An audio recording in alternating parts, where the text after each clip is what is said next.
성도에게 환난이니 고난이니 하는 것은 있잖아요. 결국엔 두 가지로 나뉩니다. 두 가지. 뭐냐? 정복된 것과 정복되지 못한 것이에요. 정복된 환난이냐, 정복되지 못한 환난이냐.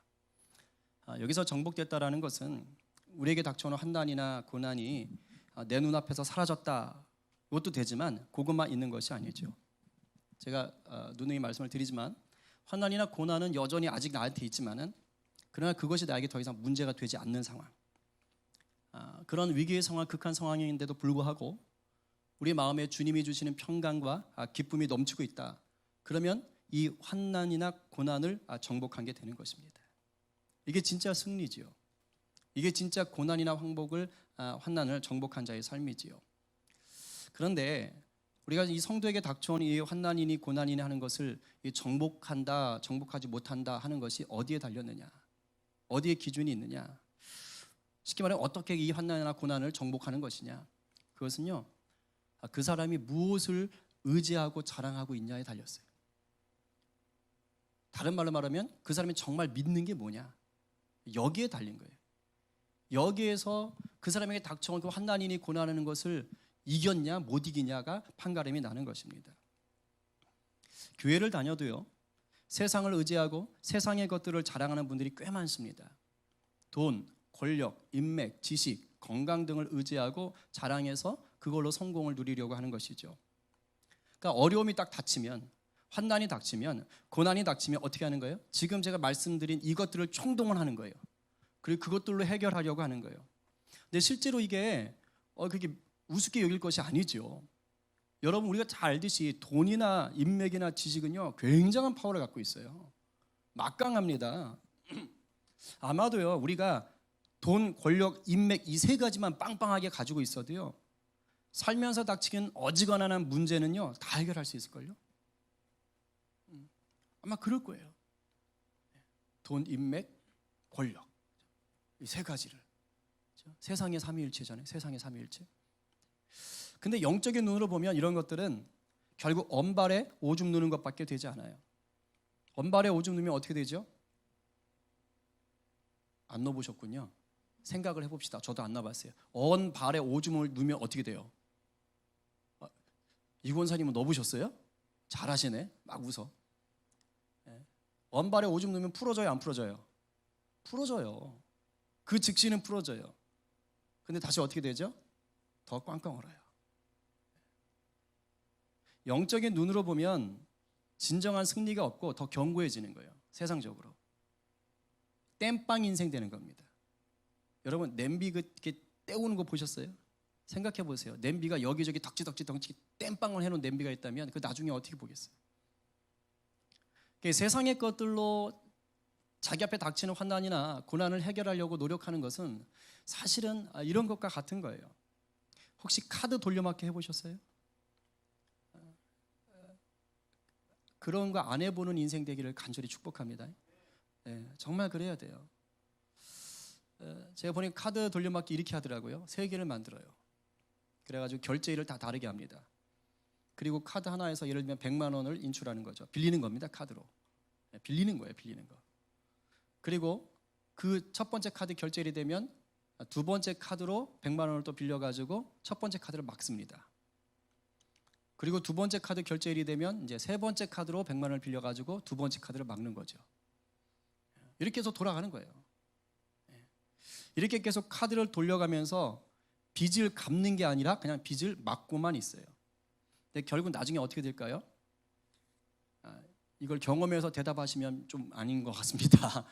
망해요. 무너져요. 무너집니다.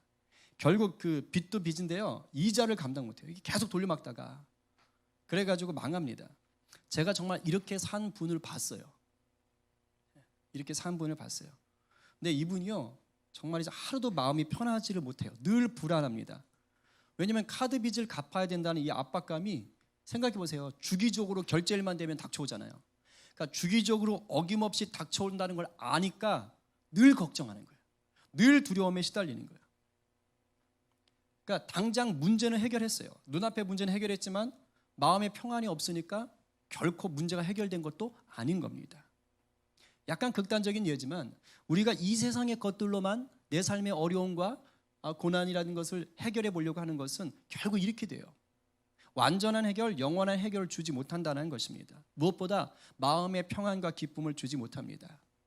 그러나 우리가 주님을 의지하고 그 권세와 권능의 이름을 자랑하는 사람은요, 어떤 환난과 고난도 정복할 수 있습니다. 아멘이세요?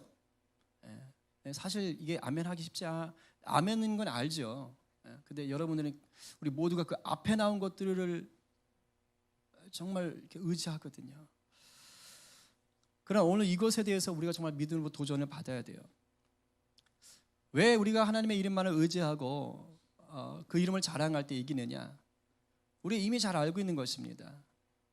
이미 하나님께서 예수님의 그 십자가 사건을 통해서 우리에게 완전한 승리를 주셨습니까? 안 주셨습니까? 주셨지요. 그죠? 이건 믿음의 고백입니다. 그러니까 이것을 믿는 것이 성도에게 굉장히 중요한 믿음 생활인 거예요. 제가 그랬잖아요. 어려움 닥칠 때 이기냐 지냐는 여기서 판가름 나는 거라고. 하나님이 우리에게 원하시는 것은요, 이걸 믿는 거예요. 하나님의 그 이름, 그 권능, 예수를 통해서 우리에게 주시는 그 이미 해결된 것들, 이것을 정말 믿느냐 못 믿느냐가 그 다음 스텝을 결정짓게 하는 것입니다. 오늘 우리가 이 시편을 통해서 이 영적인 진리를 볼 수 있는 거예요. 구약이지만 이 신약적인 전체를 품을 수 있는 것입니다. 다윗의 시로 알려진 오늘 본문은 전쟁을 앞두고 백성들이 불렀다라고 얘기가 됩니다. 백성들이 부른 찬양이자 기도문이기도 해요. 여러분, 인간이 겪을 수 있는 환난이나 고난 중에서 가장 고통스러운 게 뭘까요? 전쟁이에요. 전쟁이 일어나면 모든 게 다 아수라장이에요. 개인의 아픔만 아니라 온 나라가 쑥대밭이 되는 것이죠. 자, 그러니 이 전쟁을 앞둔 왕의 입장에서 얼마나 부담이 많겠어요. 한 나라의 평화를 책임져야 되니까 왕이 전쟁을 앞두고 얼마나 마음 가운데 이게 걱정이 되겠습니까? 근데 다윗은 전쟁의 승패가 어디에 달렸냐를 너무도 잘 아는 하나님의 사람이었다는 거예요. 우리 6절과 7절 말씀 같이 읽어봅니다. 자, 시작. 여호와께서 자기에게 기름 부은 자를 구하신 줄 이제 내가 아노니 그의 오른손에 구원하는 힘으로 그의 거룩한 하늘에서 그에게 응답하시리로다.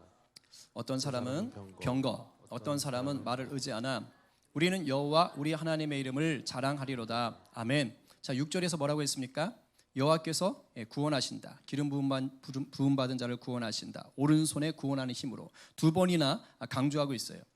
자, 구약 시대는요, 왕이나 제사장을 세울 때 기름을 부어서 세웠습니다. 이게 메시아예요, 메시아.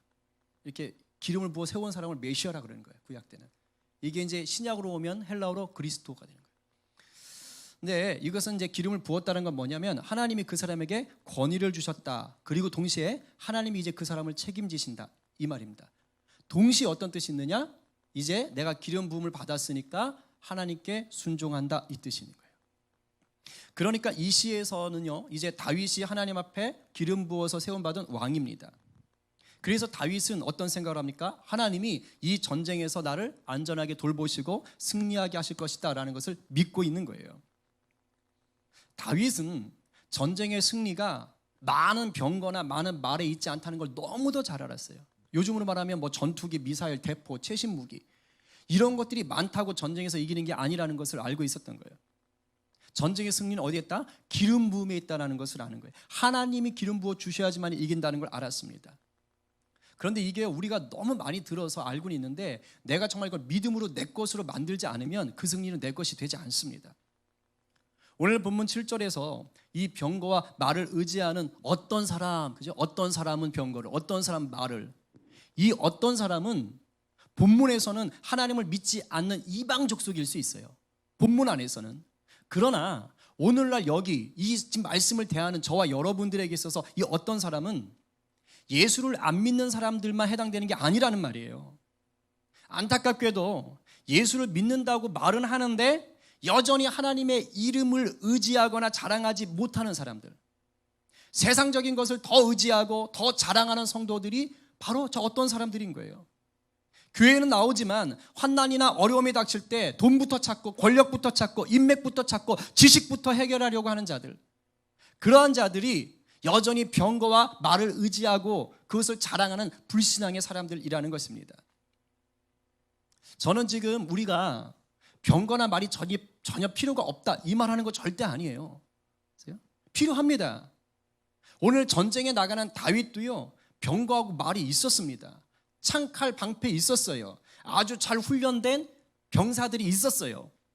그러나 다윗은 그것들을 의지하고 자랑하지 않았다는 것입니다.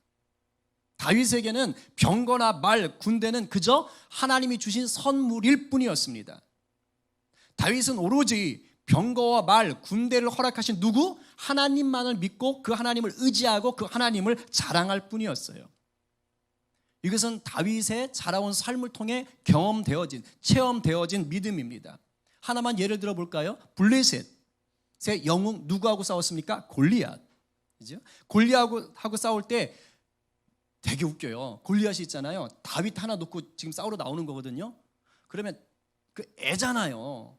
아무것도 없잖아요. 근데 골리앗이 어떻게 하고 나온 줄 아세요? 완전 무장하고 나왔어요. 완전 무장. 심지어는 방패 드는 사람을 앞에 세워가지고 그리고 나온 거예요. 단창, 칼, 창 다 들고 나온 거예요. 웃기지 않아요? 그 애 하나 잡겠다고 완전 문장해가지고 방패까지 가지고 그리고 나왔습니다. 그런데 다윗 손에는 뭐밖에 없었어요? 물맷돌밖에 없었습니다. 물맷돌. 하지만 전쟁의 승리는 여호와에게 있다는 것을 알았어요. 객관적으로 보면 골리앗이 가지고 있는 전투력이 막강합니다. 최고예요. 이거 뭐 게임이 안 돼요. 그러나 다윗은 아는 거예요. 그렇게 완전 무장하고 네가 등발이 좋고 체력이 좋고 전쟁을 잘해도 승리는 거기에 있지 않다라는 것입니다. 다윗은 여호와의 이름에 있다라는 것을 분명히 알았어요. 그래서 사무엘상 17장 45절에서 이렇게 얘기합니다. 여러분 다윗의 마음을 읽어볼까요? 시작. 다윗이 블레셋 사람에게 이르되 너는 칼과 창과 단창으로 내게 나아오거니와 나는 만군의 여호와의 이름 곧 내가 모욕하는 이스라엘 군대의 하나님의 이름으로 내게 나아가노라. 아멘. 누구의 이름이요? 만군의 여호와의 이름. 자, 골리앗이 모욕할지라도 블레셋이 모욕할지라도 그 이름, 만군의 여호와의 이름에 무엇이 있어요? 승리가 있는 거예요. 다윗은 그 이름 하나 붙잡고 나갔습니다. 여러분, 우리가요 착각하면 안 되는 게 있어요. 다윗이 물맷돌을 잘 던졌습니까? 서툴렀습니까? 안 살아봐서 몰라요?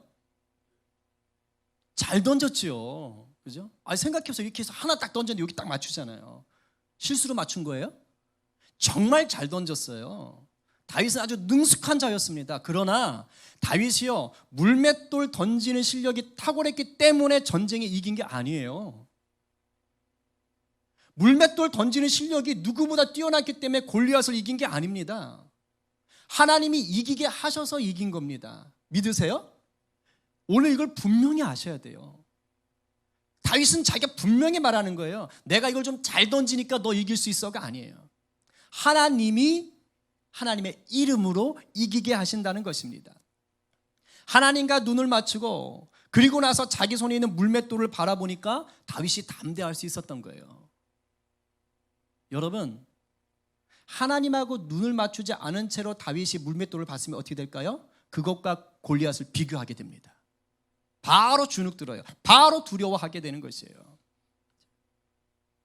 이렇게 여호와의 이름을 의지하고 자랑하며 나갈 때 주님은 그때 우리에게 익숙한 것, 우리가 가지고 있는 것, 나름 나에게 익숙하고 내가 잘 갖고 놀 수 있는 것, 그것을 사용하셔서 이기게 하시는 거예요. 그걸 사용하셔서 내 앞에 닥쳐있는 환난과 고난을 이겨낼 수 있도록, 넘어갈 수 있도록 도우시는 것입니다. 그래서 최종적으로는 승리하게 하는 거예요. 우리 8절 말씀 같이 읽어볼까요? 자, 시작. 그들은 비틀거리며 엎드려지고 우리는 일어나 바로 서도다. 네, 그들이 바로 어떤 자들? 병거와 말을 의지했던 자들이고 우리가 바로 뭡니까? 이스라엘 백성들이겠죠. 여러분 그런데 그걸 아셔야 돼요. 이 병거와 말을 의지했던 자들은 의지할 만하니까 의지한 겁니다. 무슨 말이냐면 겉으로 볼 때, 객관적으로 볼 때 자기들이 가지고 있는 이 병과 말이요 상대의 길을 확 꺾어 놓을 수 있을 정도로 우세했던 겁니다. 강한 거예요. 누가 봐도 뽀대가 나는 거예요. 아셨어요?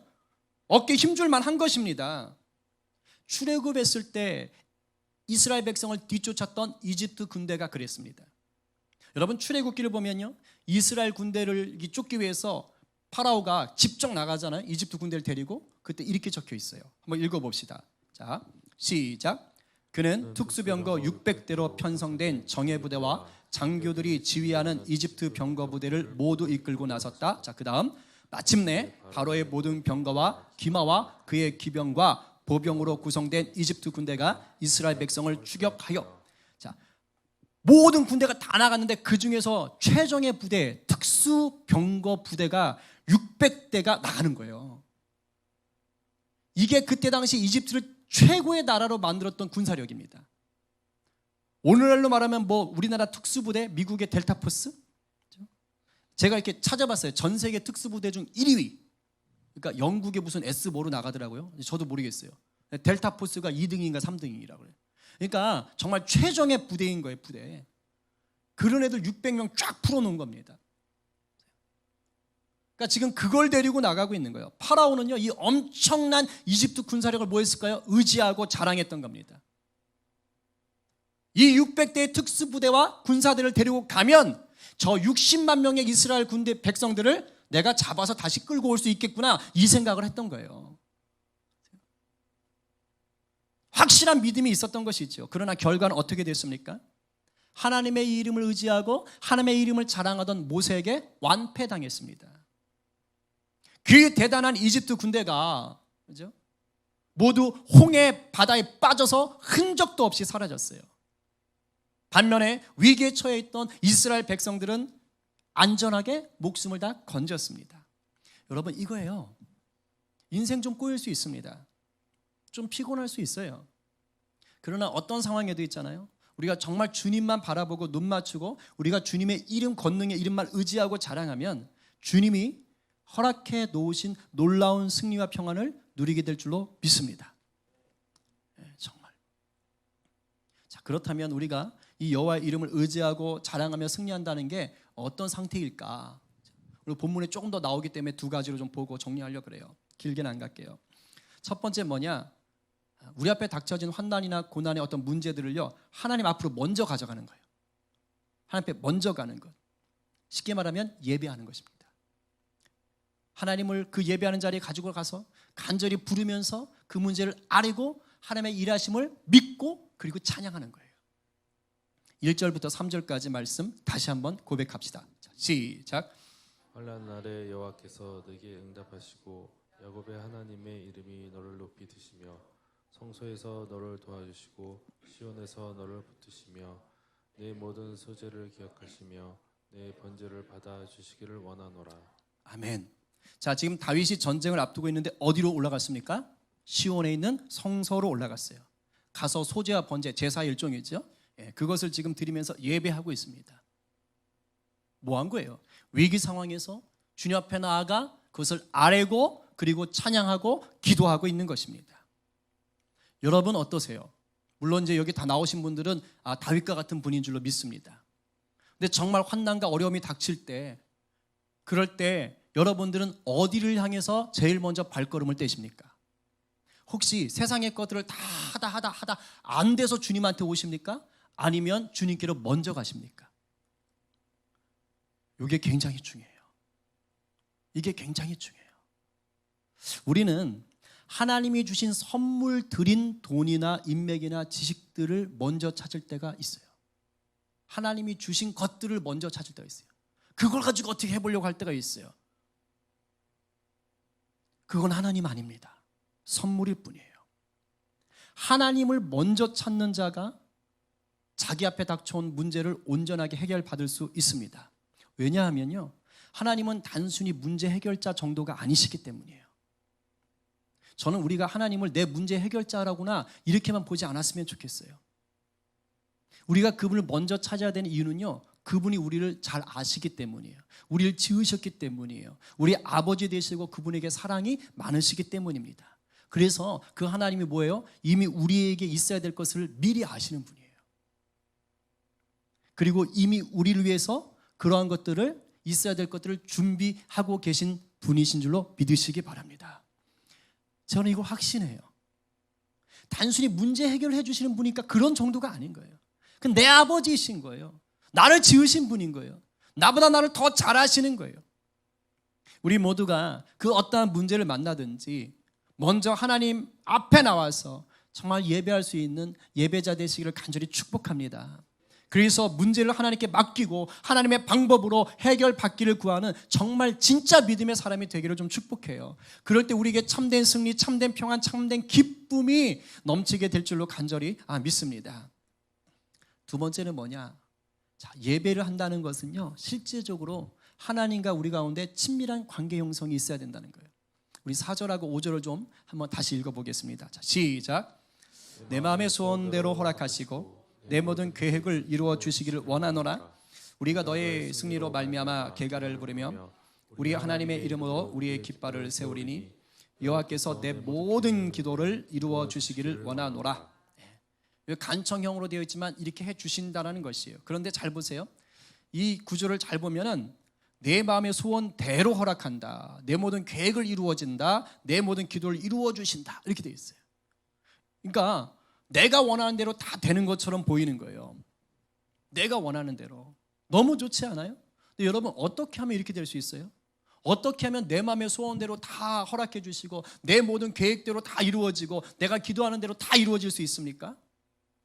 우리 하나님이 알라딘의 그 지니처럼 램프 속으로 들어가셔야 돼요? 그래야 되는 거예요? 아니지요. 만약에 하나님이 그런 진이라면 그건 하나님이 아닌 거예요. 왜? 내 맘대로 할 수 있는 신이 무슨 전능한 신이에요? 내 손에서 왔다 갔다 하는데. 그거 아닙니다. 오늘 이 본문 4절하고 5절에서 말하는 이 뜻은 뭐냐? 그만큼 하나님과 내가 하나 되어 있다라는 것을 증명하는 거예요.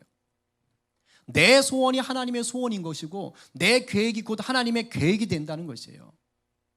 이 정도가 되는 겁니다. 이게 언제 가능해지는 거예요? 하나님께 온전히 다스림 받고 있을 때인 거예요. 하나님께 온전히 다스림 받고 있을 때, 내 안에 성령님이 주인 되고 계실 때, 그때 이게 가능해지는 거예요. 주파수가 딱 맞는 겁니다. 어긋나질 않는 거예요. 내가 간구하면 하나님, 그래, 내가 원했던 거야. 그래, 그거야. 맞아. 내가 준비하고 있었어. 주려고 그랬어. 바로 그런 거예요. 예수님께서 있잖아요. 사람의 몸을 입고 이 땅에 오셨을 때 이 본을 보여주셨어요. 요한복음 8장 29절하고 10장 30절 말씀, 제가 참 좋아하는 건데 29절 말씀 같이 읽어볼까요? 자, 시작. 나를 보내신 이가 나와 함께 하시도다. 나는 항상 그가 기뻐하시는 일을 행함으로 나를 혼자 두지 아니하셨느니라. 저거 제가 정말 좋아하는 말이에요. 정말 좋아하는 거예요.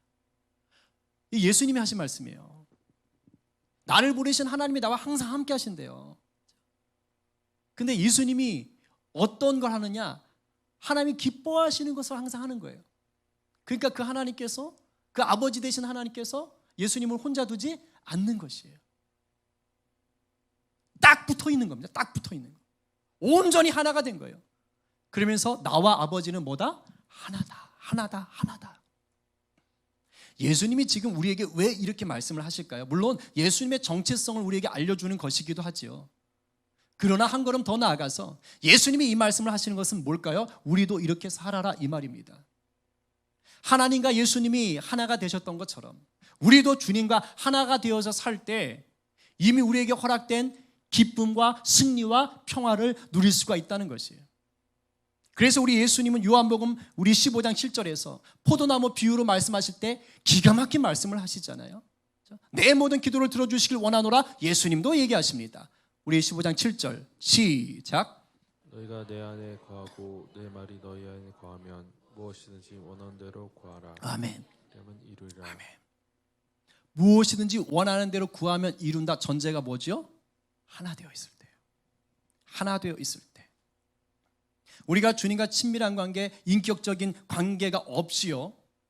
잘 들어요. 그런 거 없이 문제 해결만을 바라면, 즉 우리 주님과 친밀한 관계가 없이 그저 예배만 하러 가지고 내 문제만 아뢰고 있으면, 그런 식으로 예배하고 있으면 뭐하고 똑같냐? 샤머니즘하고 똑같아요. 샤머니즘. 굿하고 무당 찾아가는 거하고 똑같다고요. 하나님을 예배하는 것이요, 나랑 아무 친밀함이 없어. 단지 내 문제 해결만을 위해서 필요한 거예요. 그럼 그 굿하는 거하고 똑같아요. 무당 찾는 거하고 똑같은 거예요. 그거 아니에요. 우리가 하나님 앞에 예배할 수 있는 것은요, 그분과 내가 하나다라는 거예요. 하나다. 그렇기 때문에 내가 구하는 것이 다 받게 되는 거예요. 우리의 초점은 세상에 구하는 복이 아니에요. 우리의 초점은 하나님이자 하나님의 나라가 초점입니다. 다윗이 지금 전쟁을 하기 전에 왜 하나님 앞에 이기게 해달라고 기도할까요? 이유가 뭘까요? 전쟁에 이기는 것 자체가 목적일까요? 아니죠. 아니잖아요. 그럼 전쟁에 이겨서 그 적국의 금은보화 뺏어내고 포로를 쟁취하는 것이 지금 다윗이 하나님 앞에 전쟁 이기게 해주세요 하는 목적일까요? 아니죠. 이게 아닙니다. 다윗이 전쟁에 이기려는 목적은 단 하나예요. 하나님의 나라를 튼튼히 세우고 확장하는 것입니다. 그게 목적이에요. 하나님의 사랑, 하나님의 법이 다스리는 그런 나라를 만드는 것이 지금 다윗이 전쟁에서 이기려는 목적입니다. 이 목적을 이루기 위해서 늘 주님과 인격적인 관계, 친밀한 관계를 누려야 되는 거예요. 그럴 때 신앙의 본질을 잃지 않고 우리가 바른 믿음 생활을 지켜갈 수 있어요. 제가 오늘 이 말씀을 묵상하면서 그냥 저도 그랬지만 우리 신앙인들의 모습을 봤어요. 기도하는 모습, 하나님을 찾는 모습, 그 이유와 목적을 좀 깊이 생각했어요. 많이 조금 이렇게 잘못되어 있다라는 것을 봤어요. 문제 해결, 거기에만 집중하는 거예요. 이거 마귀가 우리 속이는 것입니다. 마귀는 있잖아요, 우리가 하나님과의 관계가 어떻게든지 깨지길 원해요. 멀어지길 원합니다. 그래서 끊임없이 오만 가지 환난을 가지고 우리를, 문제들을 가지고 유혹합니다. 그럼 우리가 어디에 집중하게 돼요? 그 환난에, 그 고난에, 그 어려움에 집중하는 거예요. 그래서 가장 믿음이 약한 자는 뭐 하는 거예요? 세상 것들 가지고 해결하는 것이고, 그 다음 조금 낫다는 성도는 뭐 하는 거예요? 문제에 집중하는, 문제. 하나님 이거 해결해 주세요. 하나님 이거 해결해 주세요. 나 어떻게 살아요? 이거 미치겠어요. 거기에만 집중하는 거예요. 누굴 못 볼까요? 하나님을 못 봐요. 하나님과의 관계 설정이 안 되는 거예요. 하나님 나라를 향해서 못 사는 거예요. 뭐만 찾느라고? 문제 해결에만, 문제 해결에만. 이 마귀가 우리를 속이고 있는 것입니다. 속지 말아야 됩니다. 다윗이 전쟁에 이기게 해달라고 기도한 것은 전쟁 그 자체가 목적이 아니었어요. 중요한 것은 하나님과의 바른 관계입니다. 주님과 하나 되어 동행하면서 하나님의 나라를 만들어가는 것이 저와 여러분의 인생의 참된 목적인 줄로 믿습니다. 우리 앞에 닥치는 문제를 해결하기에만 그 급한 우리 인생 되지 않기를 간절히 축복합니다. 여러분, 왜 우리 주님께서 십자가에서 죽으실 때 우리의 죄와 수치와 고통을 담당하셨을까요? 생각해 보셨어요? 우리 지금 그렇게 알고 있잖아요. 주님이 십자가에서 죽으실 때 내 죄와 내 수치와 고통 모든 것을 담당하셨다고 고백하잖아요. 왜 그렇게 하셨어요? 저는 그렇게 생각해요. 주님이 이미 그것을 감당하신 이유는 우리가 오늘을 살면서 죄의 문제, 수치의 문제, 고통의 문제에 얽매이지 않게 하시려고. 얽매이지 않게 하시려고. 내가 이미 십자가에서 그것들을 승리했다. 그러니까 너희는 그 승리를 누려라. 그리고 이제 거기에 얽매이지 말고 어디를 바라봐라? 하나님 나라를 바라봐라. 문제 자체에 얽매이지 말고 나를 바라봐라. 그러니 우리 가운데 환난이나 고난이 여전히 내 앞에 머물고 있다고 해서 낙심하실 필요가 없는 거예요. 거기에만 매여 있으면 안 돼요. 환난의 주인 되신 예수님께서 다 담당하고 이기신 줄로 믿으시기 바랍니다. 아니, 이건 여러분들이 믿고 안 믿고 상관없어요. 이미 된 상황이에요. 믿으시면 누리는 거고 못 믿으면 못 누리는 거예요. 우리 주님은 하나님이 친히 기름 부어 세우신 그리스도세요. 예수님은 그리스도, 하나님이 친히 기름 부으셨어요. 우리 예수님은 예수님을 구주로 영접하는 모든 성도들에게 이미 그 구원을 이루시고 승리케 하셨어요.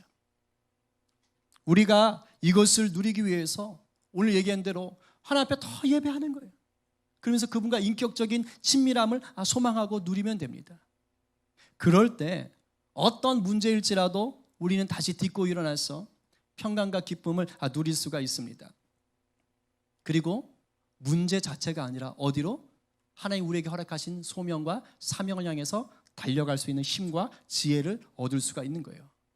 생각해 보세요. 예수님 다시 만나 천국 가는 그날까지 평생 문제만 집중하다 살다 가는 그런 인생 되고 싶으세요? 그것처럼 괴로운 게 어디 있어요? 이미 이기게 하셨는데 그 너머를 바라봐야 되잖아요. 남아프리카의 성자로 불렸던 앤드류 머레이 목사님이 계세요. 그분이 이런 간증을 했습니다. 남아프리카로 전도 여행을 다니시는데 어느 날 목소리가 안 나오더래요. 목소리가 안 나와서 이제 남아프리카에서 막 이렇게 병원을 찾아다니고 하면서 민간요법도 해보면서 어떻게 이제 나아보려고 했는데 안 낫는 거예요.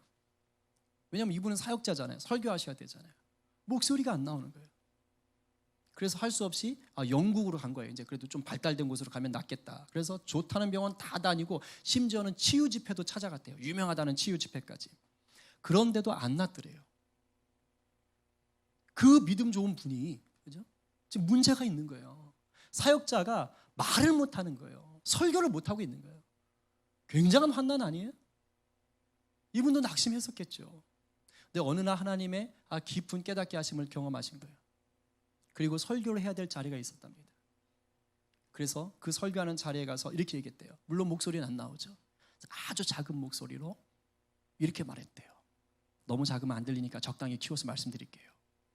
예수님께서 채찍에 맞음으로 나음을 입었다는 말씀을 믿습니다. 나는 하나님 말씀의 권위를 의지하여 지금 내 목소리와 상관없이, 이 안 나오는 목소리와 상관없이 내가 고침을 받았다고 확신합니다. 이렇게 선포했답니다. 근데 놀랍지요?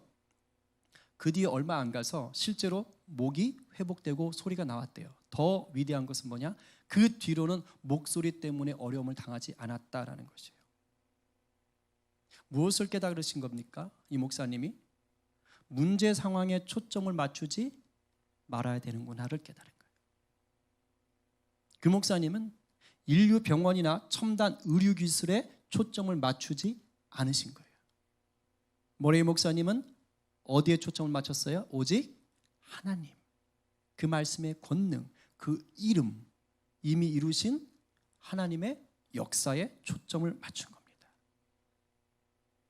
그리고 그 믿음이 역사를 만들어낸 것이죠. 우리가요, 문제가 사라진 뒤에 감사와 찬양을 올리는 건 쉬워요. 그건 아무나 할 수 있어요. 하나님이 정말 원하시는 건 뭐냐? 정말 원하시는 믿음은 뭐냐? 문제 앞에 있을 때, 문제 속에 들어가 있을 때, 그때 이미 허락된 그 승리를 믿고 내가 누리고 그것을 선포하며 하나님을 오히려 그럼에도 불구하고 찬양하는 그 믿음, 그것을 하나님 보시고 역사하십니다. 역사하세요. 그걸 좀 우리 모두 다 누렸으면 좋겠어요. 저는 우리 성림교회 와서요, 참 많이 누리고 있어요. 그거. 제가 어제도 그 황존직 방에는 제가 등기 이것 때문에 얘기했는데, 저 어제 정말 놀랐어요. 하나님이 정말 자로 잰 듯이, 제가 아침에 와서 기도하면서 하나님, 오늘 하나님께서 선하게 일할 줄 믿습니다. 그러면서 딱 했는데 내 군대하고 이게 협의가 돼야 될 문제였어요. 노회, 광주시찰, 법무사, 임시당 회장님 쫙 타이밍을 맞춘 듯이 하나님께서 쫙 해결해 가셨어요. 제가 그 진행되는 걸 보면서 뭘 느꼈느냐? 하나님이 일하고 계시는구나. 이미 우리를 사랑하시는구나.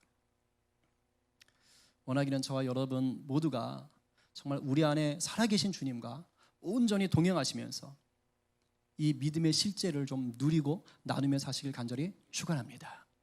축원합니다. 아멘입니다.